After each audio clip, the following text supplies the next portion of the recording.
Can we start again? I'm not used to doing the intro.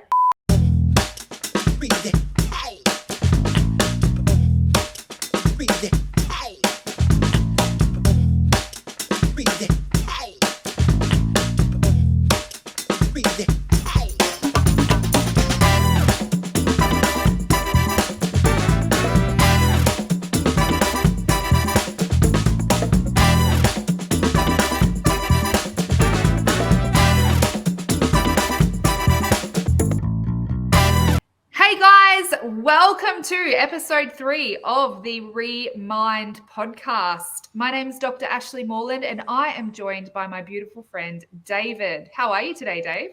Very good, Ashley. It's another week, another episode. Super pumped to be here to explore what we didn't cover off last week, which was a massive topic about who am I, what is self. Yeah. So I think you've got some things that you wanted to cover today about what it might feel like, right? I think in the previous one we spoke about how do people just generally feel like there's something more, they're generally feeling like they want to improve, but you're going to bring us a lot more information about what that might look like. So I'm super excited to explore those with you today. Yeah. So guys, whether you are with us, you've been with us from the start, welcome back. Super excited that you're continuing the journey with us. If this is your first time listening, stick with us this episode and you may actually want to go back. You haven't got far to go yet, so that's a good place to be. It's only episode 3. Go back to the very start and follow the journey from the start, because this is actually following on, as David said, this is following on from a really deep, rich discussion that we had in our last episode around who am I? And that's that, real sense of self. So to start off with, I thought I would just revisit what a sense of self is. So a sense of self is basically a person's perception of who they are. Now, if our perception of who we are, including our beliefs, our values, our personality characteristics, our identity, if that is accurate and aligned with really ultimate truth, we're in a good place. However, we can run into some issues when our perception of who we are is distorted or built off the adaptations that we needed to develop, particularly in our childhood. So we'll be deep diving into more of that later in our journey. But in this episode, what we're really going to be doing is looking at sense of self from the perspective of we've got self-awareness, our self-esteem. And the thing that really gets me with this is so often we hear in society all these self terms: self-love, self-care, self-compassion, self-respect, self. But yet, like we hear about it so much that it should actually be easy, right? Yeah, But absolutely. do you find all those, well, okay, context here, David has done a lot of self-work. He's done a lot of work on himself. So prior to that, would you say that self-care, self-love, self-compassion, self-respect, self, did that come easy to you? Well, it's interesting because I'd been called selfish many times in my life, because naturally, if I didn't want to do something, I'd say no.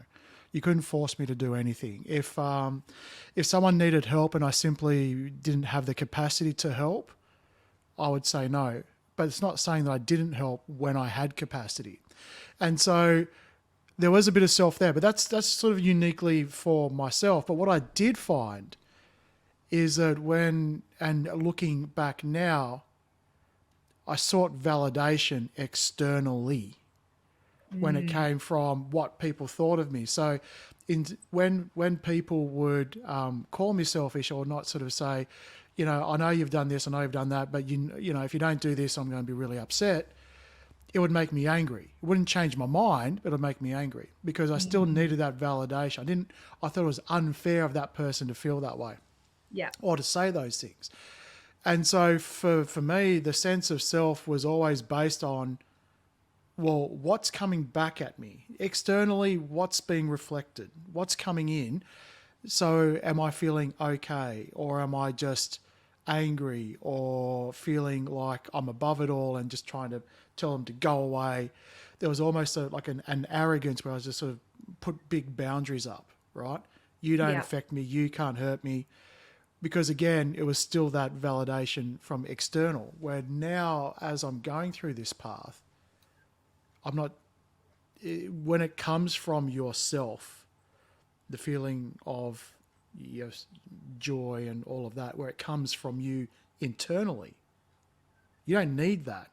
You can observe all those things that are out there, and yes, you can still look at them and go, is that reasonable or is it not? But it doesn't give you that sense of emotional triggering, maybe is a word I'm wanting to use. Yeah. So it's one of those really important things for me, that everything about self, and maybe I'm oversimplifying it, that's why I'm really loving, we're going to go into how some of these, well, sort of say definitions come out where you can kind of relate to the behavior almost, right?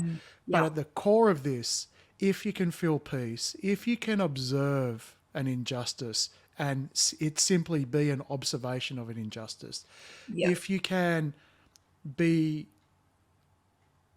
calm and joyful within yourself without needing it to be coming from you externally, whatever that is, you've found a flow within yourself.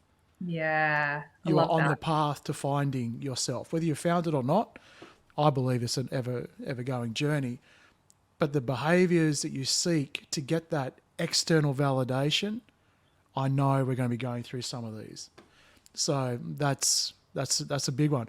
What would you say that you see the most when people are, they haven't, they seek that validation? How do you generally, what's the biggest behavior that you see with people that need that validation?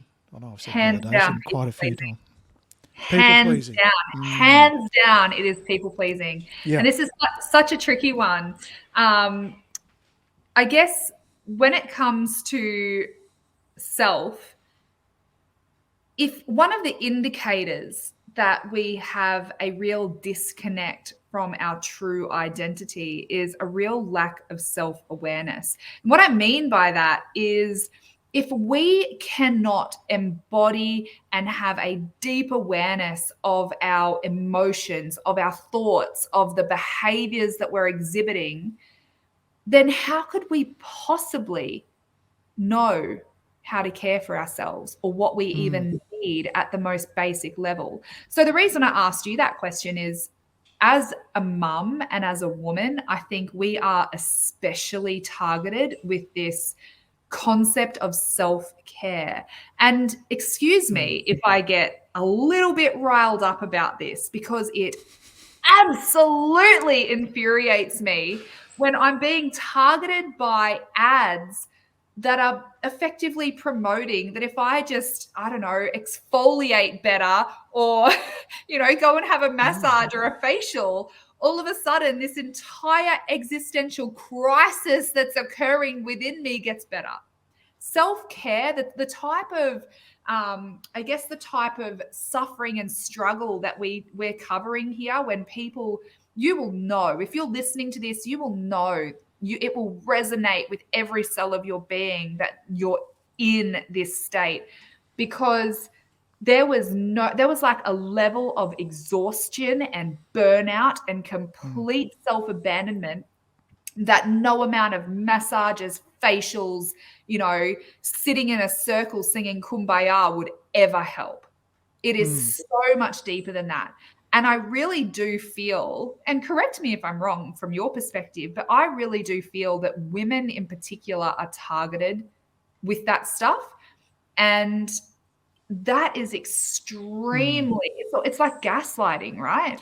Like, Well, I probably don't get targeted as a female much. I mean, being a male with, the algorithms probably correctly identify me as, someone who enjoys motorsports and fixing things and making, Well, right? that's why I was asking you. Do you So feel like as a male you get targeted?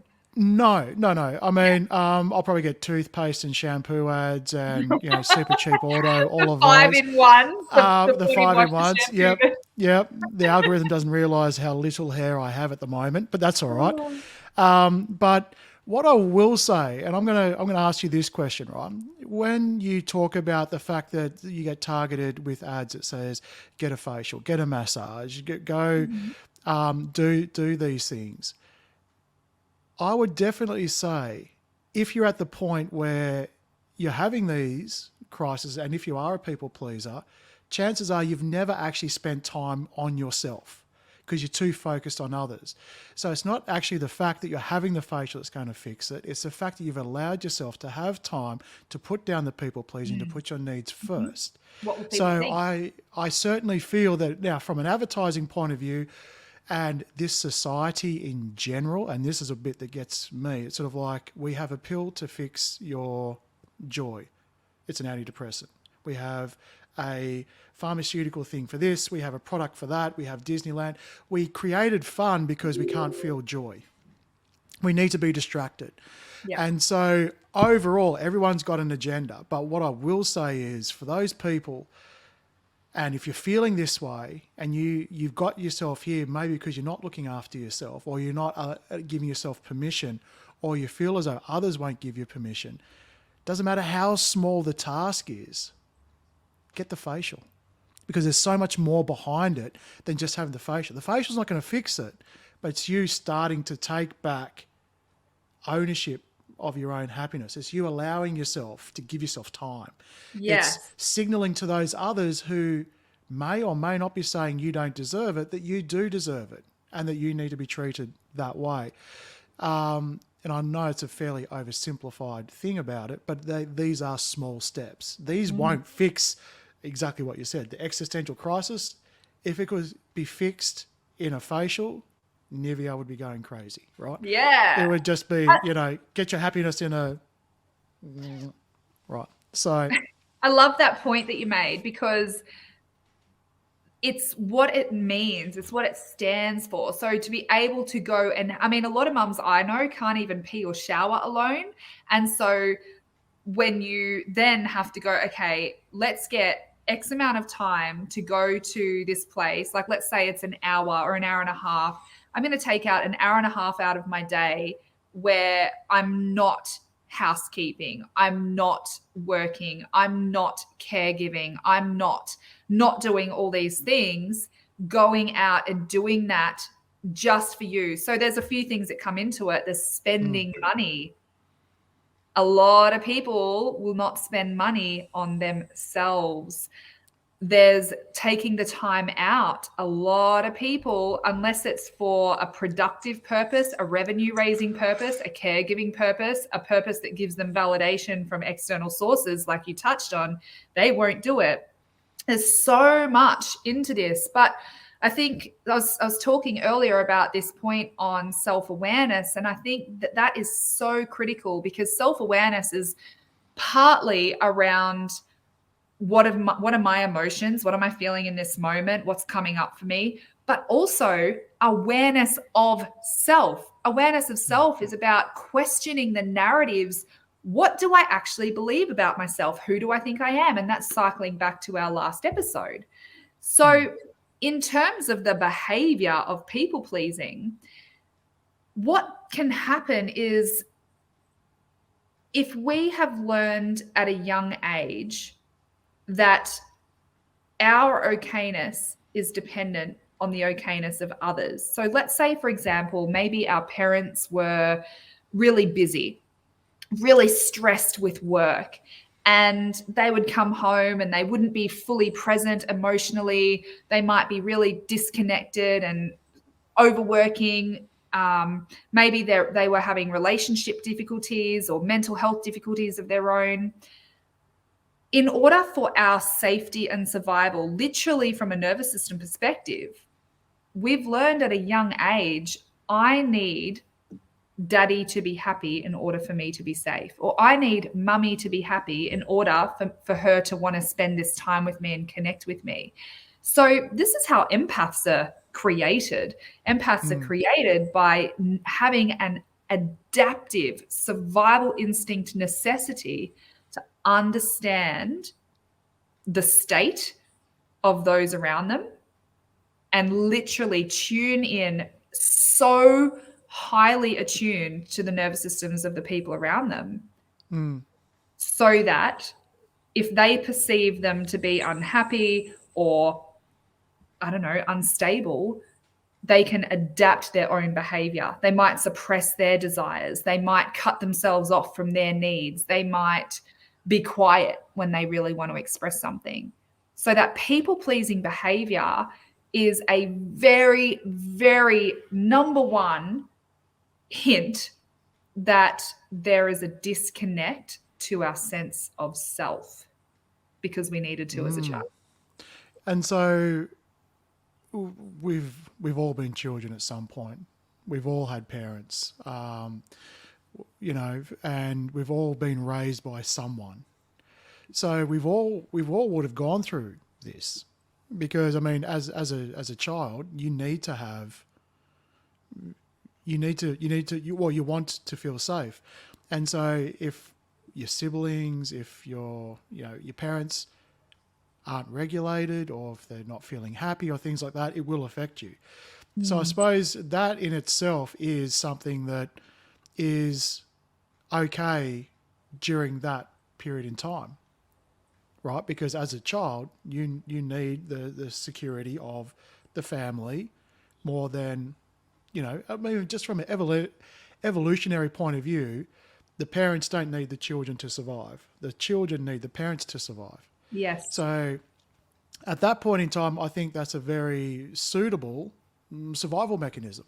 It is. But now when we bring that into adulthood, and we can feed ourselves, we can clean ourselves, we can provide our own shelter, we can do all of those things. Then when we sort of bring that into everyday transactions or everyday relationships, whether it be at work and things like that, that's probably where we're now getting into that point of, is this serving me well?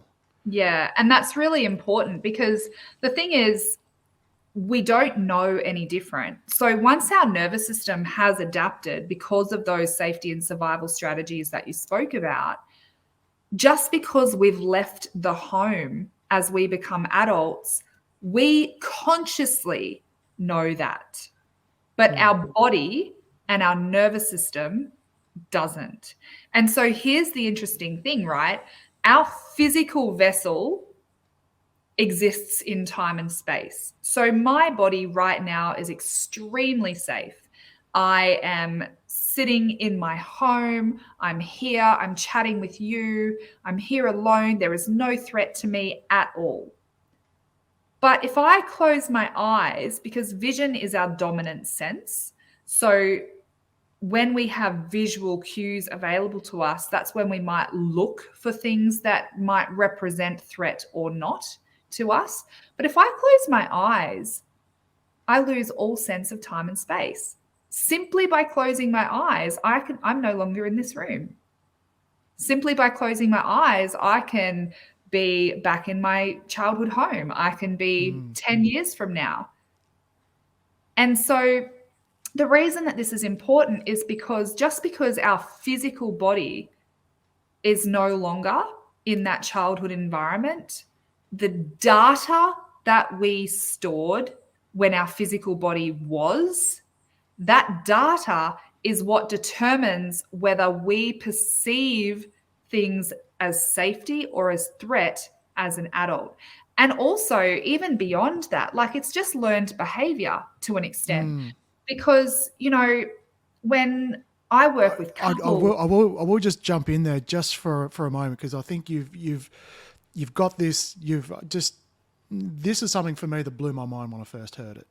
Right. This whole concept of something that happened to me when I was younger, be it 1, 2, 7, whatever it was, that when that program, when that behavior was learned, I automatically assumed as an adult, as the brain, my intellect, my body, it all grew, that so would all of these programs or coping mechanisms within my body.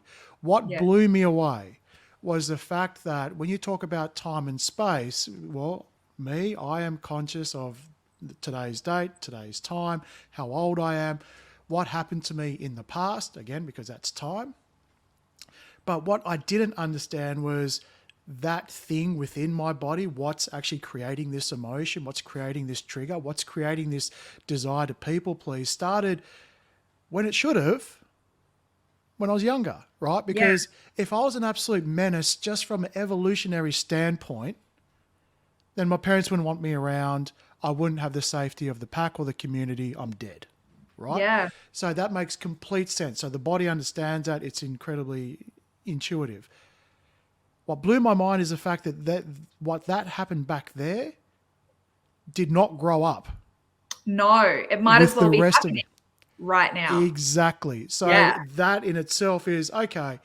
So I'm under this understanding that as everything's growing up, I go to the gym. I should do more gym, but anyway, let's just say I go to the gym, I'm going to grow muscles. If I'm going to go do this, this is going to happen. But what I didn't understand was that there has to be some way of having to deal with these programs that have come over time very reasonably to let go of. Yeah, absolutely. I mean, I use an example of like if you're in and trigger warning, I'm going to talk about domestic violence. So just mute it for a minute if you don't want to hear that. But if someone came to me and they were in a domestic violence situation, a physically violent situation, and it was not safe for them to speak up. So let's say, for example, if it were me and every time I spoke up, I was physically assaulted or abused, I'm going to develop purely from a safety and survival perspective, I'm going to develop a program in my nervous system that says, whatever you do, don't speak up because it's not safe. And so I will start to suppress my voice purely to remain safe. Now, if I am no longer in that program is absolutely serving me and serving a purpose, and it's keeping me safe while I'm in that relationship. I need it for my survival. But what happens if we break up and I'm no longer in that threatening environment, but the program comes with me? The program of it's not safe for me to use my voice. It's not safe for me to speak up. So at some point, our nervous system needs to be recalibrated and our mind needs to be renewed back to the truth of safety, back to the truth of our true self. And this work is not just nervous system work, it's mind, body, spirit work, sense of self, deep, complex stuff.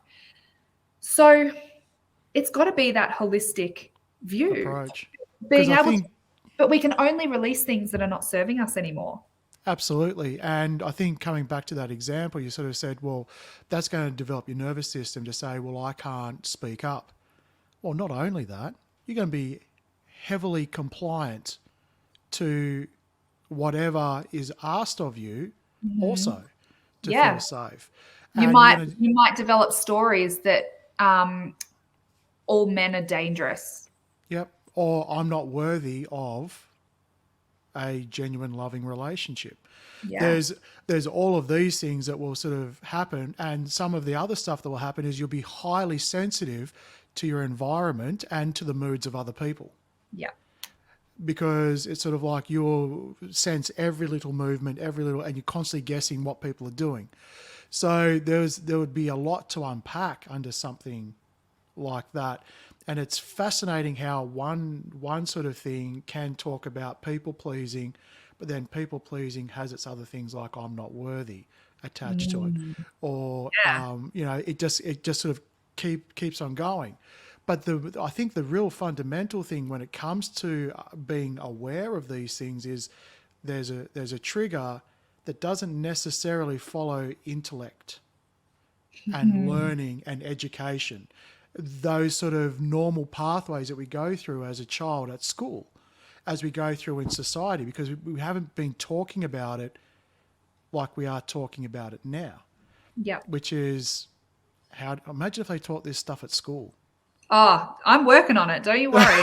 Like, I'm working on it. just We've just got a school program where that's amazing. we've developed a school program that is entire school unit inclusive. So it's for children, but actually working with children is not the answer, because actually the children themselves are existing in a school environment where they have to adapt, and going home to the home environment that created the adaptations in the first place. So actually, for the benefit of the children, the program is all inclusive with teachers and educational support staff and families. So it's about bringing and increasing the consciousness of everyone together to be able to then increase the capacity of the school environment and the home environment, so that there's greater space for the child to fully express their true self and be safe in the expression of their true self. So as an adult, what would that lead to? It would lead to less people pleasing. It would lead to a greater sense of purpose and greater sense of direction in their life. Not having such perfectionist tendencies, there's a lot of like rejection sensitivity. But when you have a deep grounding in your sense of self, you understand that actually, even if people don't want you, it's just because of them and their preference. It's got nothing to do with you not being good enough. So there's so much to it.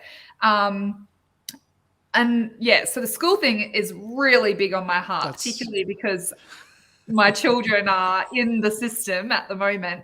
Yeah. So I wanted to circle back to something with this people-pleasing behavior. And you know what? Maybe this whole entire episode is just going to be deep diving people-pleasing, because we have got so many other behaviors.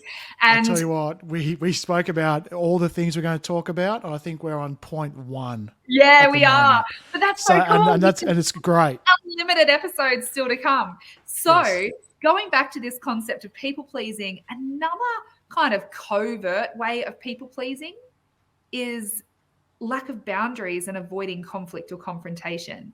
Because there's the really obvious way of people-pleasing is serving and doing this for everyone, and like that real self-sacrifice.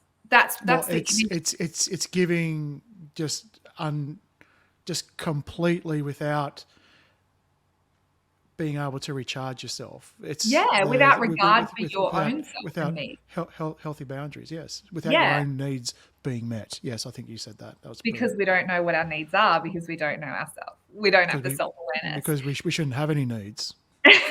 Because we learned as children that our needs don't matter and we shouldn't have them. Needs make us bad. So that's a whole rabbit hole we're not going into right now. But one of the things that I find really interesting is that the flip side of the same coin, like imagine that there's a people-pleasing coin, and the heads side is all those really obvious going out of your way to do everything for everyone and pleasing everyone and saying yes to everyone, even if it's detrimental to you.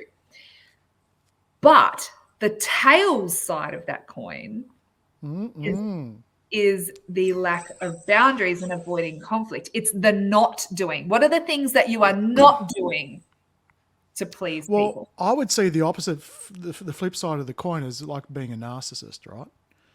It's expecting everything from everybody.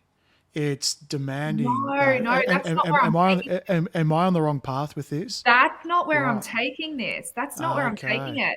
Where I'm taking it is, so on the one side, you're the yes man. Yeah. But on the other side, you're the no man? On the other side, you're saying no to yourself. So, for example, you're talking about cause and effect. You're sort of saying by doing this, no? No. So what I'm trying to communicate is that there's one side where we say yes and we do all the things for everyone else. But the other side is when we have a full self-expression where we want to say something, but we suppress it. So it's like an example of, I won't say that because I don't want to cause conflict. Or, where do you want to go for dinner tonight? And you really, really, really want Thai, but the other people want pizza, and pizza makes you sick in the tummy. But because you don't want to upset anyone, you don't say anything, so you suppress yourself. See, this still feels like the same side of people pleasing to me. To me, this all feels like people pleasing, regardless I'm of. saying it is people pleasing. It's all people right. pleasing. It's just two different ways of going about it. Right. Okay. So one Sorry. is an over expression, and the other is an under expression, both with the same outcome of people pleasing. So it's still the people pleasing coin. Yeah, I was looking at the polarity of if people pleasing is a positive, what's the negative? Yeah, you're just talking about within the realms of people pleasing. There's an expressive people pleasing, and the other one is a passive people pleasing. Suppressive. Yeah. Suppressive. Gotcha. Yeah. So suppressive. So where are you suppressing your own desires and your own needs and your own opinions and thoughts and everything else? Because by not expressing the things that are important to you, or your opinions or your perspectives or your stories, you're still people pleasing. Because the very thing that is making you not express it are the same underlying traumas. It might be fear of letting people down, fear of judgment, fear of not being good enough, fear of whatever it might be. And if you look at those same things on the other side of the coin, which is the expressive flavor of people pleasing, we over express so that we can prove that we are good enough. We over express so that we can control and manipulate the judgments that people have of us to be positive and not negative. Because that's very important to people. Because fear of judgment is massive. Yeah.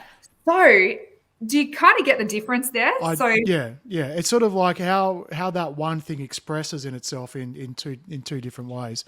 Where at the start, I was sort of coming from it, like, what's the opposite polarity of people pleasing, right? Because at the other end of the spectrum, the word narcissist is being thrown around everywhere at the moment. Yeah. And it's not because it's not relevant, because in a lot of situations it is relevant, but it's that sort of, you expect everything from everybody. Yeah. But at the end, the funny thing about this polarity, it's on the same scale of external validation. The narcissist cannot exist without attention. Yeah. The people pleaser can only feel safe when it's been reflected from someone else. It's all external, right? Yes. As opposed to disconnected. External means disconnected from sense of self. That's it. And I think it's really important. And I think it's really important to circle back to the fact that when it comes to people pleasing, it's not a bad thing to do when you are children. Evolutionary. And I know I've said it before, right? Because if you were, an absolute mongrel, you'd never have protection from the community, especially if you're a violent child that was very difficult and all of that. And it's not to say that these things have happened because you've had bad parents or a bad childhood. I'm not also suggesting that I know everyone's individual circumstances to say you had a great one. It's just to know that with different levels, some people can grow out of it, some people don't, based on the experience of the childhood. Yeah. And so it's not about a blaming. Interesting. I want to circle back to grow out of it. I don't believe we ever grow out of it. We only heal out of it. True. Yeah. It's kind of like the concept of time heals all wounds. That is so incorrect in every capacity. There is no amount of time that will heal a wound without you actually going there and doing the ugly work, the ugly, hard work to heal it. I mean, time can help you distract yourself. Absolutely. Time can numb it out. You can get very good at distracting yourself from experiencing pain over time. But you will just learn to adapt. You'll just create a whole heap of adaptive behaviors. So, for example, let's And say, triggers. yeah, absolutely. Recently spoke to someone whose father of the children had died 30 years prior. Now, under the guise of time heals all wounds, on the outside, moved on with life, got remarried, like moved on. But actually, what the remaining trauma that has never healed, no matter, and will never heal, no matter how much time passes until you go back and do the work, is keeping people at an arm's distance, not letting people in, not getting close to people, not having deep trust and deep connection in relationship, because there is a survival tactic that says I cannot get close to people because the pain of losing them is too big. And so is that existence really living? I would argue not. No, it is as you said, it's merely existence. Yeah. So we're getting close to running out of time, and I think it's important. We've sort of opened up this thing about people pleasing, Yeah. and about how it's going to be something that everyone's going to experience at different levels, and when it comes out of childhood and gets projected into relationships all the time, and you feel depleted by it, I guess there has to be, one thing I'd like to talk to you about is, where do we start with that? Where do we start to understand? How do we start to unpack it? Because it's sort of something that everyone's going to be dealing with at some level. I think another point that I want to make here is that they might be dealing with it at some level, but it also might be contextual. You might find that people-pleasing behavior only comes out in romantic relationships, but then at work, you're an absolute powerhouse.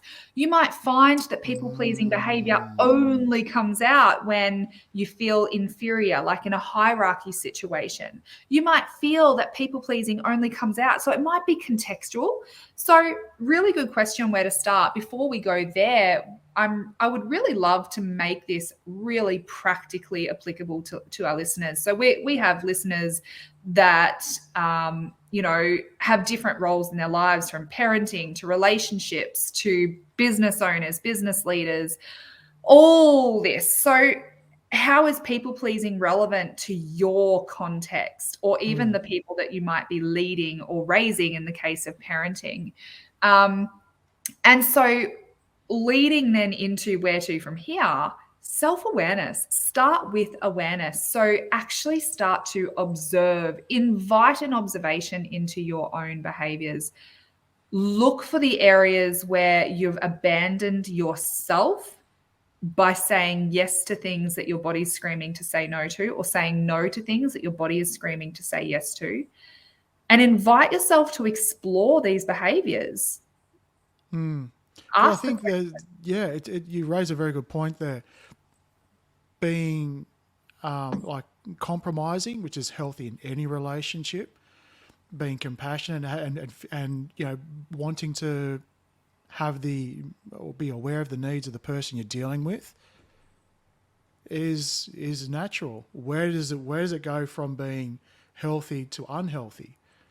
So from, let's just say, when I'm back in Melbourne, we decide to go out for dinner, and I generally don't care where we go. If you want to go to Thai, let's go to Thai. If you want to go Indian, let's go. If you want to go grab a burger, I'm all good with it. Where's the difference? Are you basically sort of saying, if I'm screaming, like if I have an answer and I'm screaming and I have a fear of judgment or a fear of not being accepted, is that what I need to be aware of? As opposed to, great. And if you don't have to abandon yourself. So for example, for me, I love adding value to the people's lives around me. I love that. I get joy out of that. But if I'm doing it, and in order to do it, I have to abandon myself. If I agree to help someone, but in order to help them, I need to abandon myself. Well, am I saying yes? Like, what's my motives for saying yes? And it's just about unpacking it and understanding that a bit more. I think definitely what I was feeling as you were saying that is, if I'm doing this out of fear, there's a problem. If Yes. I'm doing it because I don't want to, but I'm doing it for the other person, okay. I mean, as long as that doesn't keep on going, that's fine. But if I'm doing it because I generally I'm okay with it, it's fine. If I'm coming from fear, I Yes. cannot upset this person. I cannot make them think that I feel this way. So Yes. for me, And it's what happens to the relationship if I say no or you say yes. say no? What happens to the relationship if you stay true to you? And what feeling does that bring up in the body? So when it comes to people pleasing, if I said no to someone and all of a sudden I was guilted in the relationship and they didn't want anything to do with me, what does that feeling of rejection or abandonment actually bring up in my body? Because if I can actually resolve that and deal with that, well, actually, if someone's friendship with me was conditional on how much I was willing to do for them constantly at the expense of myself, then it's probably not a healthy friendship that I want to go into, you know? Might not be for you. Yeah, exactly. And so it becomes I'm really excited to go further with this conversation. Absolutely. But I think we've run out of time Yeah. on this So, one. But it's been a great one on people pleasing, which has been a sort of an extension of who we are and who am I, what is self, and all of that. And I think we'll keep on tackling this topic because it's a quite a big topic. But I think the biggest takeaway for everyone with this is that having this condition doesn't mean that you're broken, doesn't mean that you're wrong. It's something that's evolutionary within you from when you started from a child. It's when it comes and being brought into situations it's not needed, which it becomes a bit of a problem. And to know that, how do you know if you're people pleasing versus being, a nice person? Is it coming from fear? Is your intention to do this based on a fear or a lack? And you'll feel it. And if you don't, that's okay. Sit and observe it, as Ash was saying. Totally. And on that point, we'll be catching you on the next episode. Absolutely. And just as you were talking then, I think the topic of our next episode has to be fear of rejection. Let's go deep into fear of rejection in the next one. And for me personally, this is one that's hit me hard the most in my life. So I'm quite happy to hit that topic, even though I'm there going, whoa, such an uncomfortable place. So guys, you've got until the next episode drops to start observing your behaviors, start bringing some consciousness, start bringing some awareness to the people-pleasing behaviors that you are not only exhibiting, but also you might start observing it in your children. If you have children, you might observe it in certain talent within your team or staff within your workplace. Start observing it in yourself and in others, because that's going to give you a lot of information about how to navigate these relationships and be able to draw out the best from not only yourself, but to draw out the best from others as well, which is such an important aspect of leadership. And we are all leaders, whether we like it or not. We lead ourselves, we lead our families, we lead all the time. So our next episode, I love the idea of deep diving into fear of rejection. So keep a notebook if you want to, or contact us in the chat, or even in our socials. Hit us on socials. And then in the next one, we can actually unpack that fear of rejection. So we would really, really love to be hearing from you about what that fear of rejection and fear of abandonment might be coming up, and how that relates, but again, back to that sense of self and where to with that. Powerful stuff, Ash. Love it. It's been amazing. It has been. Amazing. Always is. Can't wait to join you again next time. Absolutely. Have a great one. You too. Bye-bye. Ah!